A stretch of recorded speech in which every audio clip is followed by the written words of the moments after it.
எல்லாருமே ஏதாச்சும் ஒரு விஷயத்துக்காக ரொம்ப ஆவலா காத்திருந்திருப்போம் இல்லையா? சில சமயம் அந்த காத்திருப்பே ஒரு பெரிய கொண்டாட்டம் மாதிரி இருக்கும். வாங்க, இன்னைக்கு நாம அப்படி ஒரு கதையை தான் கேட்க போறோம்.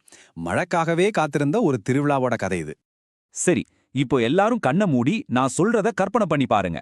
எப்பவும் சிரிப்பு சத்தம் கேட்டுட்டே இருக்கிற ஒரு அழகான சின்ன ஊர். அந்த ஊர்ல இருக்கிற குழந்தைங்க, பெரியவங்கன்னு எல்லாருமே ஒரே ஒரு விஷயத்துக்காக தான் ரொம்ப உற்சாகமா காத்துட்டு இருக்காங்க. அது என்ன தெரியுமா? வருஷத்திலேயே பெரிய, ரொம்ப கலர்ஃபுல்லான ஒரு திருவிழா வரப்போகுது. பாருங்களேன், அந்த ஊர்ல ஏற்பாடுகள் எல்லாம் எவ்வளவு சூப்பரா நடக்குதுன்னு.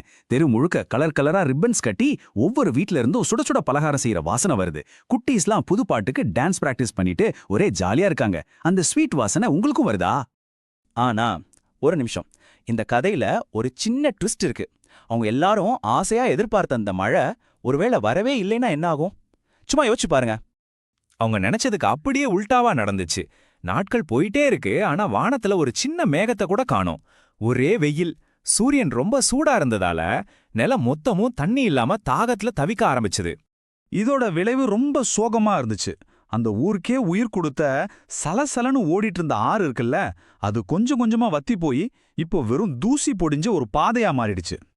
தண்ணி இல்லாததால வீட்டு தோட்டத்துல இருந்த செடி கொடி எல்லாம் வாடி வதங்கிடுச்சு. கலர் கலரா பூத்திருந்த பூக்கள் எல்லாம் சோகமா தலைய சாச்சி தன்னோட அழகையே இழந்து நின்னுச்சு. ஒரு பூ தாகத்துல வாடுறத பார்க்கும்போது நமக்கே கஷ்டமா இருக்கும்ல. இதனால என்ன ஆச்சுன்னா, அந்த ஊர்ல பாட்டு சத்தம் நின்னு போச்சு, ஆட்டமும் நின்னு போச்சு. ஊரே தண்ணிக்காக தவிச்சிட்டு இருக்கும்போதே எப்படிங்க திருவிழா கொண்டாட முடியும் சொல்லுங்க? அதனால எல்லா கொண்டாட்டமும் நின்னுடுச்சு. திருவிழாவுக்கு ரெடி ஆயிட்டு இருந்த அந்த ஊரே இப்போ ரொம்ப அமைதியா மாறிடுச்சு. எல்லா மக்களும் ஒரே ஒரு நம்பிக்கையோட வெறிச்சோடி போன வானத்தையே பார்த்துக்கிட்டு இருந்தாங்க, மழை வராதான்னு. அப்போதான் அந்த அதிசயம் நடந்துச்சு. வானத்திலிருந்து மெதுவா ஒரே ஒரு சின்ன மழைத்துளி. அது வெறும் மழைத்துளி இல்லங்க, அது ஒரு நம்பிக்கை துளி. அப்புறம் நடந்த மேஜிக்க பாருங்க. அந்த ஒரு துளிய தொடர்ந்தே மழையும் பெய்ய ஆரம்பிச்சது. முதல்ல சின்னதா ஒரு குட்டை உருவாச்சு. அப்புறம் காஞ்ச மண்ணுல இருந்து ஒரு குட்டி பச்சை இலை எட்டி பார்த்துச்சு.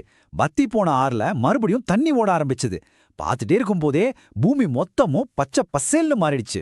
மழையோட சேர்ந்து அந்த ஊர் மக்களோட சந்தோஷமும் திரும்பி வந்துருச்சு. ஆமாங்க, இப்போ கொண்டாட்டத்துக்கு இருந்த எல்லா தடையும் விலகிடுச்சு. திருவிழா ஆரம்பமாயிடுச்சு. இந்த ரெண்டு நிலைமைக்கும் உள்ள வித்தியாசத்தை பாருங்களேன். மழை இல்லாதப்போ தோட்டங்கள் வாடி போயிருந்துச்சு, ஊரே அமைதியா இருந்துச்சு, எந்த கொண்டாட்டமும் இல்ல.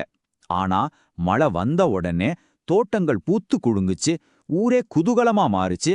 அவங்க வாழ்க்கையிலே அதுதான் மிக சிறந்த கொண்டாட்டமா இருந்துச்சு. இந்த கதை நமக்கு ஒரு அழகான விஷயத்தை கத்துக் கொடுக்குது. அதுதான் நன்றி உணர்வு.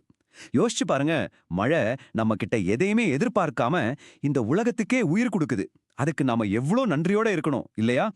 அதே மாதிரி நமக்கு கிடைக்கிற ஒவ்வொரு நல்ல விஷயத்துக்கும் நாம நன்றியோட இருக்கும்போது தான் உண்மையான சந்தோஷத்தை உணர முடியும். சரி, கடைசியா உங்களுக்கு ஒரு சின்ன கேள்வி. மழை வரும்போது அது உங்களுக்கு என்னென்ன சந்தோஷமான நினைவுகளையும் விஷயங்களையும் கொண்டு வருது? கொஞ்சம் யோசிச்சு பாருங்களேன்.